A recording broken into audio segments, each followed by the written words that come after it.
First of all, thanks for being here, sir. Glad to be home. Thank you. So we just heard right there the governor issuing Yeah. a stay-at-home order talking about these non-essential businesses and shutting them down. What is your reaction? Was this the right decision? Yeah, I think so. Why are we doing all this? To keep the virus from spreading. This is a very lethal virus.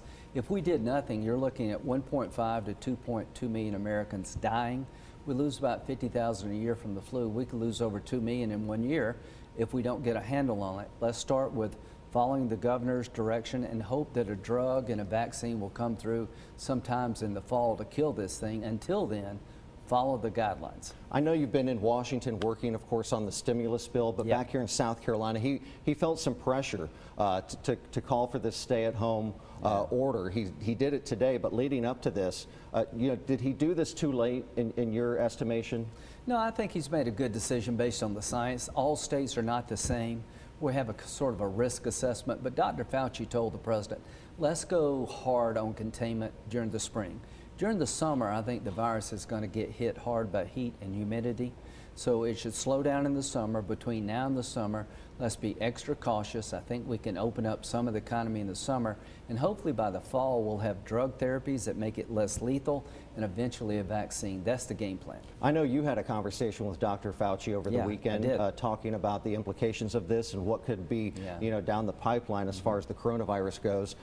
Did you share that information with state leaders back here, and is that what they considered when coming up with a decision like this? Well, I think Dr. Bell has been terrific. She's our Dr. Fauci, Dr. Brick. She's done a good job here. It's pretty clear to me that the curve is going up in South Carolina.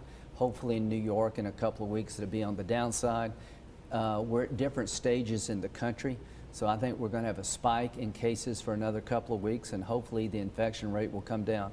What is turning the corner? When the infection rate goes down, not up, when you have drug therapies to make it less lethal, take it from a 10 to 1 or 2 in terms of the way it affects people, and eventually a vaccine to kill it. That's when you turn the corner. Let's talk about testing right now here in South Carolina. The morning headline in the Post and Courier reading, labs struggle to keep up with the high volume. State and private labs here in South Carolina so backlogged that many people are having to wait a week or more. You've been very vocal about this. We got to get the wait time down to even a day potentially. So here's some good news. Abbott Labs came out with a test that's been approved by the FDA so that you can get tested on the spot within 15 minutes get your results back. That's a game changer. The more people you test, the better able you are to deal the virus a blow. If you've had the disease and you have antibodies, you can go back to work. You're good to go. So the more people tested, the better we'll be as a nation. Now we have a test. We've got to get it out in the field that you can do on the spot. You don't need to go to the hospital or doctor's office, and you get the results back instantaneously. It sounds like we could go to a county by county as far as opening things back up. Exactly. You've talked about safety first, economy second. The president says that as well. Is that what we're looking at, like nationwide, county by county? Yeah, we're going to make an assessment county by county of what the risk factors are, where's the virus compared to other places around you, and make a decision on how to open up the economy with safety first. So the game plan is for the spring to have a holding action, practice extreme social distancing, containment policies. The summer we can ease off the pedal and let the economy come back because the virus will be hit hard, I think, by humidity and heat. In the fall, hopefully have the drugs that we need to turn the corner in place by the fall, the end of the year. Let's talk about this, the stimulus bill, or some people call it a relief bill. Rescue bill. Rescue bill. You were at the press conference last week with the governor after it had passed in Congress. So how soon can people start seeing those checks in the mail? What are you hearing? Pay attention to me. You'll get a $1,200 check in the next 2 or 3 weeks if you make less than $75,000 in South Carolina, whether you pay taxes or not. If you're on Social Security, you'll get the money. If you're on disability, you'll get it. $75,000 or less, $1,200 per person, $2,400 per couple, $500 per child. That'll be here in the next 2 or 3 weeks. If you're a small business, 500 employees or less, today you can go get a loan for 2.5 times your payroll. If you keep people on the payroll, it becomes a grant that will keep you from going bankrupt There's a lot of money for doctors and hospitals in this bill. So this bill is really going to help the economy and it's going to help fight the disease. I know there are some things in that bill that you and other Republicans do not like. One that you've been pretty vocal about in the last couple of days is this loophole around unemployment, saying that we are basically giving money to people to stay at home. Can you explain a little bit of what you mean by that? So 20% of the state may be unemployed in the next 3 or 4 weeks. Just think about that. Wow. That hasn't happened since the Great Depression.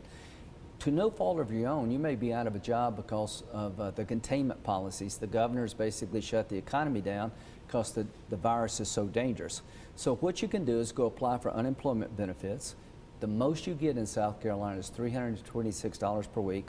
We've added $600 on top of that. My goal at the federal level is to make you whole, that you get your complete check if you're unemployed up to $50,000.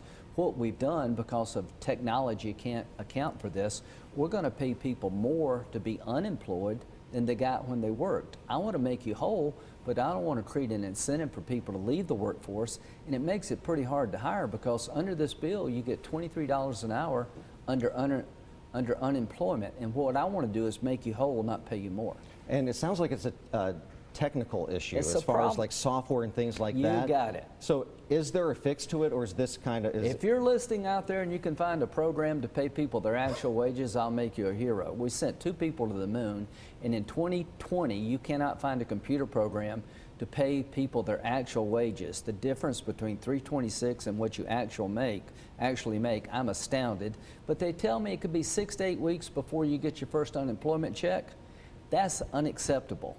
I'm going to do everything I can working with President Trump to make sure these unemployment checks get out the door within 6 or 8 weeks. You can't go 6 weeks without money. Yeah. All right. Senator Graham, thanks so much for joining us. Thank you. We appreciate it.